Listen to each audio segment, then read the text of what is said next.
रंग बनाना हलाल है, रंग बेचना हलाल है, रंग रोगन का काम करना हलाल है, रंगाई पोताई करना हलाल है, जूस में रंग मिलाना हलाल है, फल में रंग मिलाना हलाल है, सब्जी में रंग मिलाना हलाल है। लेकिन अगर होली के दिन थोड़ा सा रंग का छींटा पड़ जाए तो वो हराम है। और दिल्ली में होली के दिन 6 साल की बच्ची जो छत पर से नीचे आने जाने वालों को गुब्बारा फेंक रही थी, वो गुब्बारा नीचे गिरा और ये वहाँ से गुजर रही एक कन्वर्टेड हिंदू महिला के ऊपर उसको कुछ छींटे पड़ गए। उस कन्वर्टेड हिंदू महिला ने अपने पूरे रिश्तेदार नातेदारों को बुला लिया और उन सब ने तलवार से, पत्थर से, लकड़ी से, लाठी से उस हिंदू परिवार के ऊपर हमला कर दिया और 26 साल के युवा को तड़पा तड़पा के मार दिया। होली के दिन हुआ है ये।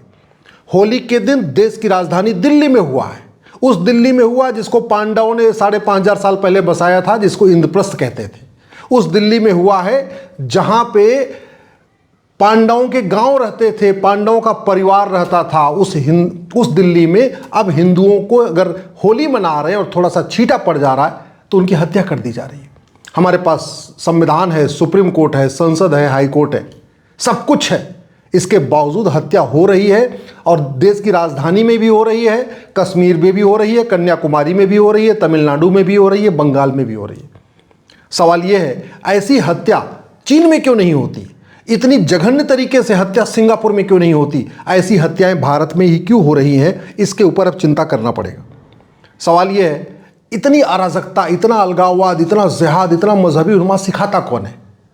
गुरुकुल में तो नहीं सिखाया जाता, वैदिक स्कूल में तो नहीं सिखाया जाता, डीएवी में तो नहीं सिखाया जाता, मॉन्टेसरी मिशनरी में भी इतना जिहाद, मजहबी उन्माद नहीं सिखाया जाता। ये सब सिखाया जाता है मदरसों में। माँ के पेट में कोई अलगाववादी, आतंकवादी, जिहादी नहीं होता। आतंकवादी, जिहाद, मजहबी उन्माद, ये जो कुछ भी है ये पेट से बाहर आने के बाद ही बच्चा सीखता है और इसको सिखाया जाता है मदरसों में। जिन मदरसों में भारत के प्रति नफरत सिखाई जाती है, उन मदरसों की संख्या जो मुगलों के समय में 1,000 थी, अब लगभग 3.5 लाख हो चुकी है। और उन मदरसों को भारत के नेता, अभिनेता, लेखक, बुद्धिजीवी, पत्रकार, कलमकार डिफेंड कर रहे हैं। मदरसों को बैन करने की कोई मांग नहीं कर रहा है। पूरी दुनिया में जहां भी मदरसा खुला है, धीरे धीरे वहां आतंकवाद, अलगाववाद फैला है, अराजकता फैली है। और जहां भी मदरसा खुला है, धीरे धीरे करके वहां पे जो हिंदू थे उनका सर्वनाश हुआ है, हिंदुओं को खत्म किया गया है।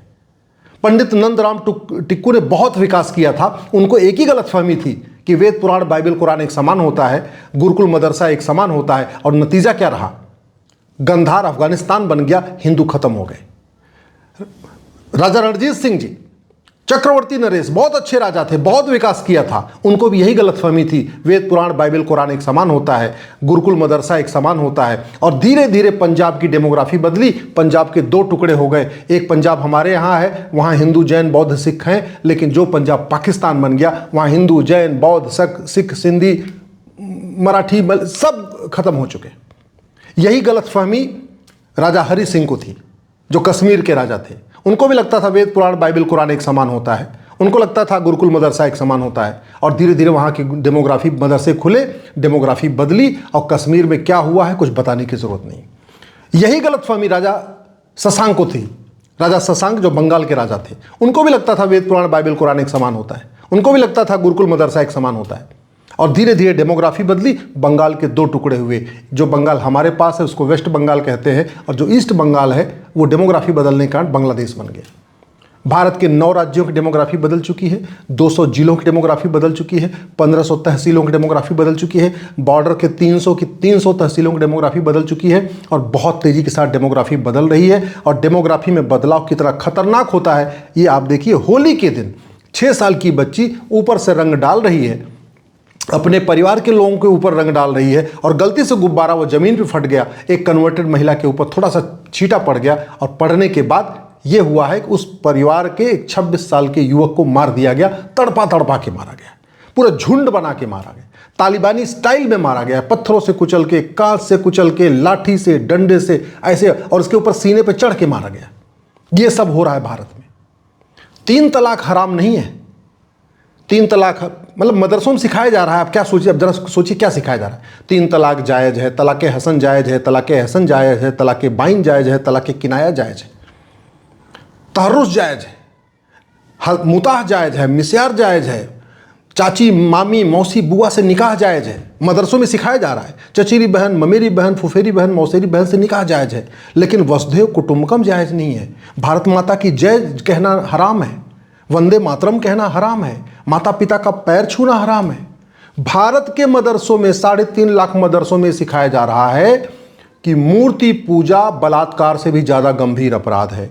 भारत में 100 करोड़ से ज़्यादा हिंदू रहते हैं और मदरसों में यह सिखाया जा रहा है कि 100 करोड़ हिंदू हैं, ये बलात्कारी से भी ज़्यादा, मतलब ये बलात्कार से भी ज़्यादा गंभीर अपराध कर रहे हैं, ये सिखाया जा रहा है। मदरसों में सिखाया जा रहा है कि जल्दी से जल्दी इनको कन्वर्ट करो, इनकी बहन बेटियों को लफ्ज़ जिहाद में ट्रैप करो, इनका धर्मांतरण कराओ। मदरसे जो है लफ्ज़ जिहाद के सेंटर बने हैं, मदरसे धर्मांतरण के सेंटर बने हैं। मदरसों में रोहिंग्याओं को पनाह मिल रही है, मदरसों में बांग्लादेशियों का डॉक्यूमेंट बनाया जा रहा है। मदरसा आतंकवाद का अड्डा है, मदरसा अलगाववाद का अड्डा है, मदरसा जिहाद का अड्डा है। पाकिस्तान में ऑपरेशन सिंदूर में जितने मदरसे तबाह किए गए वो मदरसे क्या थे? आतंकवादियों के अड्डे थे। भारत का भी वही हाल है। और मुगलों ने 1000 मदरसे खोले थे, वो 3.5 लाख हो चुके हैं। मैं फिर से कह रहा हूं, अगर भारत को बचाना है तो नियम कानून बदलना होगा। ये ब्रह्मोस, अग्नियान, चंद्रयान, मंगलयान, सूर्ययान, ये एयरपोर्ट, हाईवे, एक्सप्रेसवे, ये भारत को अंदर से सुरक्षित नहीं करेंगे। ये जो बड़ी बड़ी मिसाइलें हैं, हमारे पास परमाणु बम है, ये हमको चीन और पाकिस्तान से बचाएगा। भारत के अंदर का खतरा चीन और पाकिस्तान से ज़्यादा है। और खतरा आप देख लीजिए कि आतंकवादी कितने लोगों को मारते हैं और भारत में जिहाद के कारण कितने लोग मारे जा रहे हैं। बहन बेटियों के साथ क्या क्या हो रहा है सबको पता है। 1000 बेटियां पर डे लव जिहाद का शिकार हो रही हैं। 10,000 हिंदुओं का पर डे धर्मांतरण हो रहा है। 5 करोड़ घुसपैठियों को बड़े प्लांट में बसा दिया गया है। नशा परोस के युवाओं को नपुंसक बनाया जा रहा है। युवतियों को बाष्पन, उनके अंदर बाष्पन ढकेला जा रहा है। डॉक्टर आतंकवादी हो रहे हैं, प्रोफेसर आतंकवादी हो रहे हैं, इलेक्ट्रीशियन, क्लर्क, कांस्टेबल और थानेदार आतंकवादी बनते जा रहे हैं। इतना बड़ा खतरा है, उसके ऊपर कोई चर्चा ही नहीं हो रही। न संसद में चर्चा हो रही है, न सुप्रीम कोर्ट में चर्चा हो रही है, न मीडिया में चर्चा हो रही है। अगर इस देश को बचाना है तो सबसे पहले मैं फिर से कह रहा हूं, नियम कानून बदलना पड़ेगा।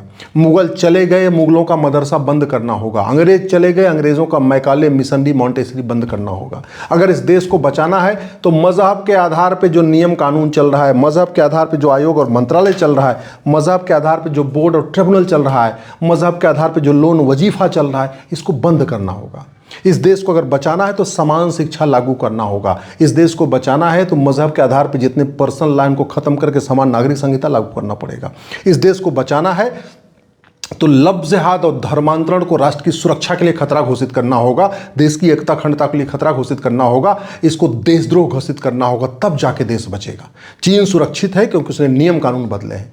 चीन जो सुरक्षित है अंदर से, वहाँ जैसी घटनाएं नहीं हो रही, उसका मूल कारण ये है कि उन्होंने कठोर कानून बनाए हैं। हमारे देश में कानून नहीं है। चीन में किसी की हिम्मत नहीं, रोहिंग्या और बांग्लादेशी की एक आदमी चला जाए चीन में, और भारत में 5 करोड़ आके बैठे हुए हैं क्योंकि हमारा नियम कानून सड़ा हुआ है। और जब पकड़े भी जाते हैं तो यहाँ के पाखंडी नेता, अभिनेता, लेखक, बुद्धिजीवी मानवाधिकार के नाम पे उनको डिफेंड करने लगते हैं।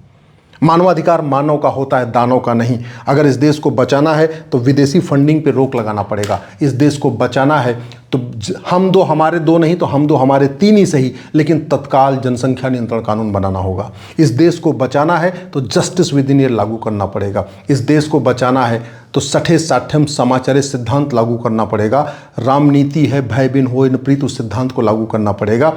जो लोग ऐसे जिहाद कर रहे हैं, जो लोग इस तरीके की हत्या कर रहे हैं, उनको 6 महीने के अंदर उनको फांसी पे देना पड़ेगा, तब जाके होगा। कमलेश तिवारी से कन्हैया लाल तक हजारों लोगों की हत्या हो चुकी है, किसी एक को भी फांसी नहीं हुई, किसी एक की भी नागरिकता नहीं गई, किसी एक की भी 100% प्रॉपर्टी नहीं जब्त हुई, किसी एक का भी narco polygraph brain mapping test नहीं हुआ है। देश सुरक्षित हाईवे से नहीं होगा, देश सुरक्षित एक्सप्रेसवे से नहीं होगा, देश सुरक्षित एयरपोर्ट से नहीं होगा। देश सुरक्षित होगा कठोर नियम कानून से, देश सुरक्षित होगा जस्टिस विद इन ईयर से, देश सुरक्षित होगा समान शिक्षा, समान नागरिक संहिता लागू करने से, देश सुरक्षित होगा घुसपैठ नियंत्रण, धर्मांतरण नियंत्रण, जनसंख्या नियंत्रण कानून बनाने से। मैं आप लोगों से हाथ जोड़ के निवेदन कर रहा हूं, इस वीडियो को अधिक से अधिक शेयर करिए, अपने सांसदों और विधायकों और मंत्रियों को मिलकर बताइए भारत अराजकता की तरफ जा रहा है। अगर हमने तत्काल ये नियम कानून नहीं बनाया तो जो 1947 में हुआ था वही 2047 में होगा।